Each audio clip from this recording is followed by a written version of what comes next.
Hello, my name is Tom Stiles, and this is Tom's Radio Room Show number 138. And this is a QSO, dated, and you know what a QSO is, short exchange of information, conversation, dated 8/12. Gosh, I can't remember the date. It's my wife's birthday. 8/12/2013. Today, tonight, now, I'm going to tell you about a new book I got. A new old book I got. I'm always looking for books on scanners, shortwave radios, old radios, amateur radios, books about those things. Well, I've been watching this book for a while on Amazon, and I finally found one used because it's an old book for a penny. Okay, plus shipping. So here it is, the Complete Shortwave Listener's Handbook, 5th edition. Now, I was not able to find this at our local library so that I could review it in advance to see if it was worth purchasing. So I went ahead and just bought one. So there it is. Tell you about it. Okay, this book is written by Andrew Yoder. Now, if you've seen some of my other videos about books, Mr. Yoder has, over the years, written several books about amateur radio and shortwave listening, etc. Some of them he co-authored with other people. This is his own book. This particular book is, like I say, a 5th edition of his book, and it was published in 1997. So it's quite old. But the one thing about shortwave listener books, is that a lot of the information is still good. Now, let's take a look at this book. Okay, so open it up, and first part gives you a little history of shortwave radio and what frequencies are designated for the basic shortwave band, which is about 1.7 megahertz to 30 megahertz. And included in there is the amateur radio bands, the international radio bands, the military bands, all kinds of stuff in there. Then, after he does that, after he gives a little history of how shortwave became about, then he talks about buying a shortwave radio. And he specifically breaks it down into tabletop and portable.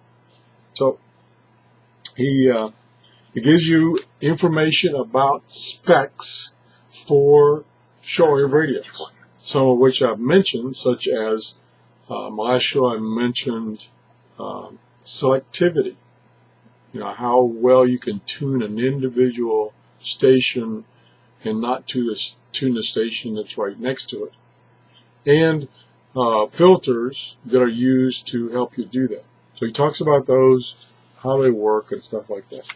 He talks about single sideband and what is single sideband, how it works, when you need it, and what to look for in a radio that has single sideband. Okay, moving right along. Then he talks about, this is really good, interesting news. This is good information. Okay, that's what I'm trying to say. In that, this is information for the beginner, the brand new person that's been getting into shortwave. He doesn't know anything about shortwave radios. He doesn't know anything about the terms, and it's usually universal information, so it's still good even back. It was published in 1997. It's still good today. So he talks about parts of the radio, knobs, RF gain, what's an RF gain do, AF gain, what's that do, AGC, what that is, and all the different terms and knobs on your radio. Okay. And then he talks about digital signal processing, which is fairly new, and back in 1997 it was very new, and it was only available as an external add-on, so that you could do signal processing or tuning of the audio. Now, modern radios have DSP units built in, so you can actually do the tuning up front in the intermediate stage of the radio, which does a better job of it than just trying to do signal processing on the audio or the output. Talks about that. Then he talks about antennas, and he talks about both antennas for internal, telescopic antennas that are built into portable radios. He talks about very simple antennas you can build for yourself, external antennas you put outside, and how to build them, what materials to use. Very good section on that. Then he talks about the various other bands, such as Longwave, and there's a section on Longwave about, at that time, 1987, what kind of things you could hear on Longwave. Now, that's kind of gone quiet in recent years. Longwave's not used as much. Then he talks about actually the equipment itself. Again, these are radios that were available in 1997. And he talks about the art of listening to shortwave. Back then, back in 1997 and before, it was a hobby, a very active hobby of listening to shortwave radio and reporting back to the stations that you heard their broadcast at your location. You give them your location at the time, what the show was. You'd send that to them in a letter, and they would send you a card back verifying that reception. And people would collect, and there was usually in the form of a postcard, and these people would collect these postcards. So that was kind of a hobby. I was into it for years, and I collected those cards. I had them pasted on my wall. I'm very proud of them. Haven't done that in years. I just listen now. I don't bother trying to get a reception report back from the station. I don't bother doing it. Okay. Then he has a major section on the various shortwave, international shortwave broadcast stations. Again, this stuff was available in 1997. A lot of these stations are gone; they're no longer available. But he talks about the stations. He talks about, and he lists them by location, such as, I just turned the page here, and here is Australia. And under Australia, he lists the contact information if you want to send them a letter to get a reception report card back, phone numbers, and websites, got websites, and frequencies, of course, and time of day that they broadcast. And especially it has a section on time of day they broadcast in English, because some of the stations broadcast in different languages. So that's an example. Then it gives you, here's a little write-up about Radio Australia, a little blurb about its history. And then he's got page, and that's, I would say, 75% of the book. And then he talks about pirate radio. And he gives, again, this information was valid at this time, may not be valid now, but it gives you when to listen for these pirate radio stations, what frequency, what time, what the target area is, and where the station is located, and the frequency, of course. That's it. And there's about 5 pages of that. Okay, moving right along.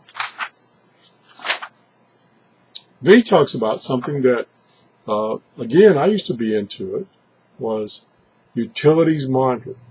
And what that is basically is data information, weather information, military information, those kinds of things to listen to. And the list, I believe it's in the back. Oh, and then he talks a little bit about how to decode some of this data. You know, because some of it is coded data, it's digital data. And in the back, and I'm going to jump to the back real quick, he gives a listing of these utility stations by frequency. It's by frequency now. And, for instance, if I just pick one out here that looks familiar, one is the U.S. Navy ships HF frequency, the U.S. Air Force HF frequency.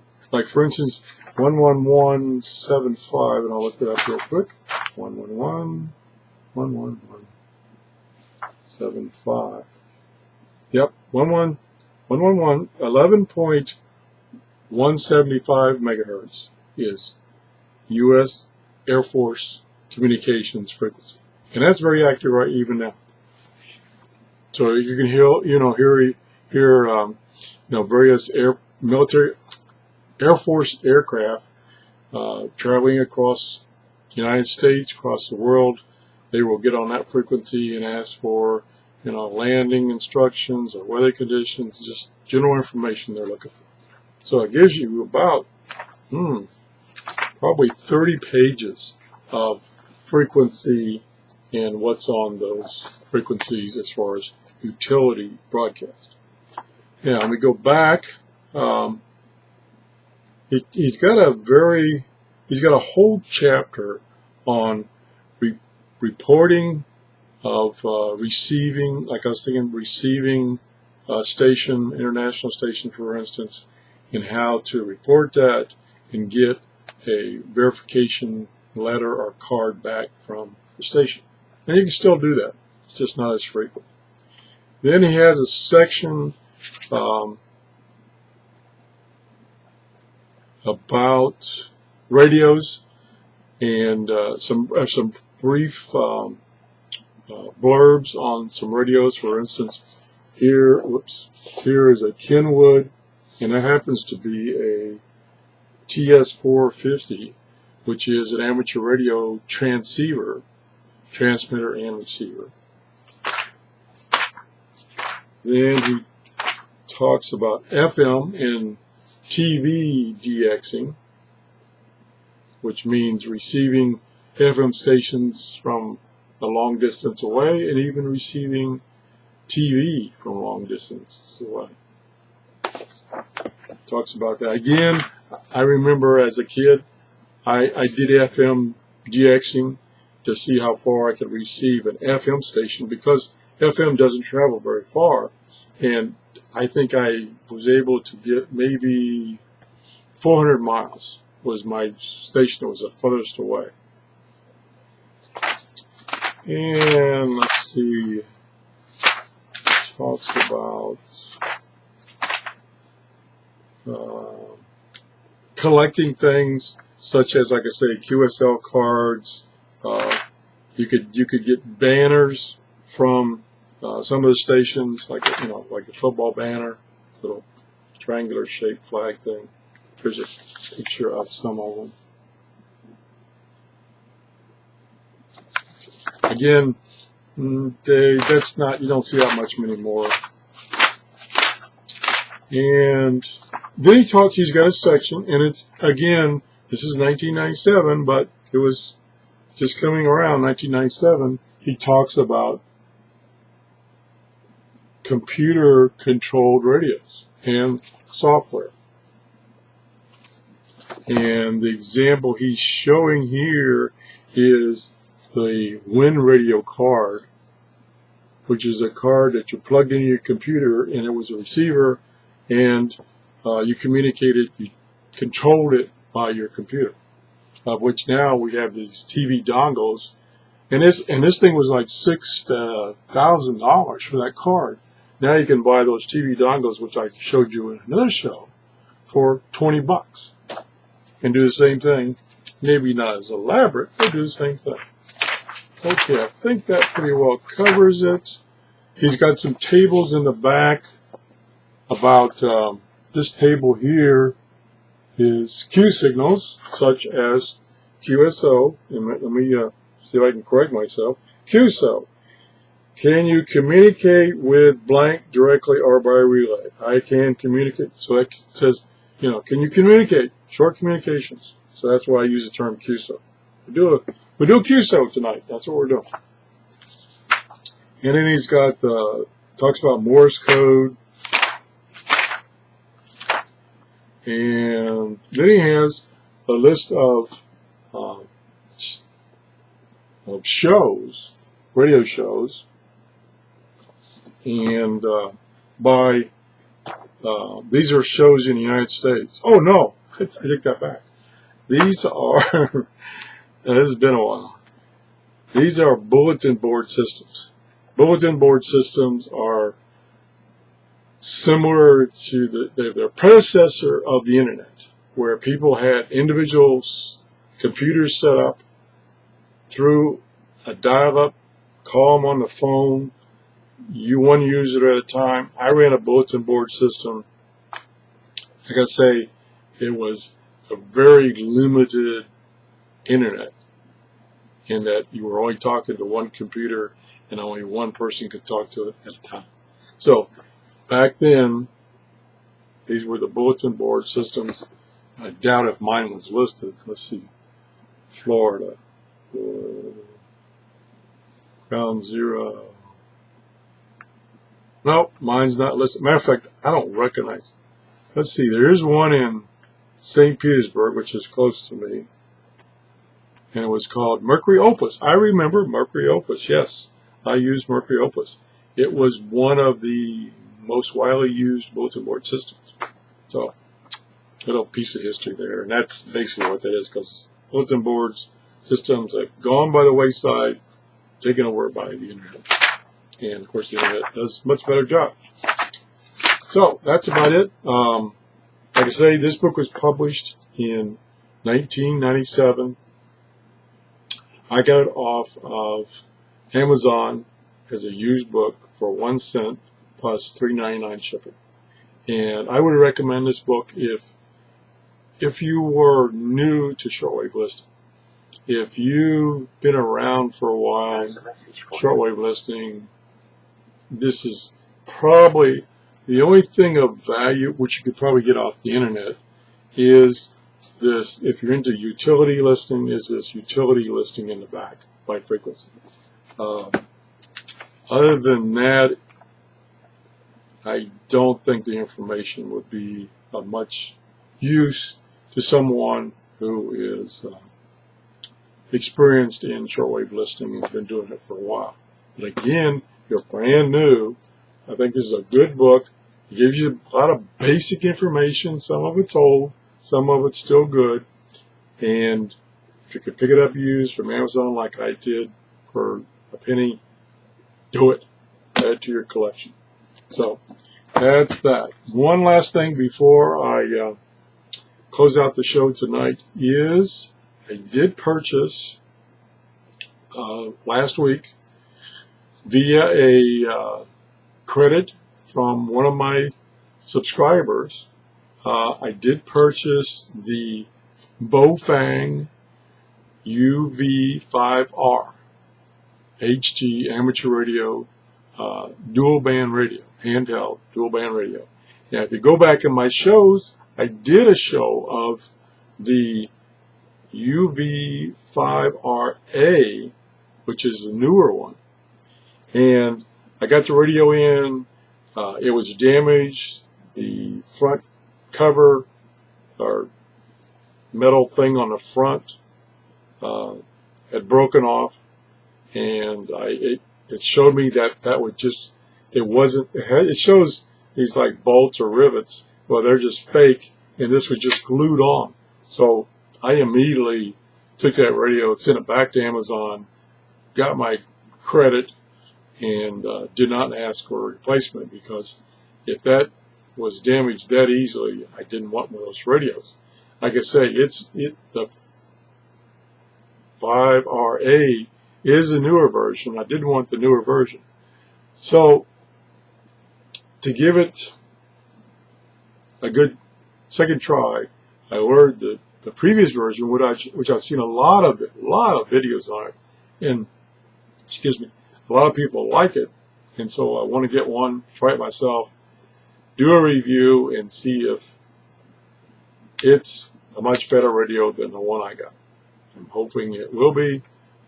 It's not the latest, but that's it. So anyway, that's the show for today. Thanks for watching. If you have any comments, please leave some comments. If you enjoyed the show, take the time to hit the thumbs up and the like button. I'd appreciate that. If you didn't like the show, if it was, oh my gosh, another show about some old book, you didn't like it, hit thumbs down, and I'll quit reviewing these old books. Okay? Fair enough.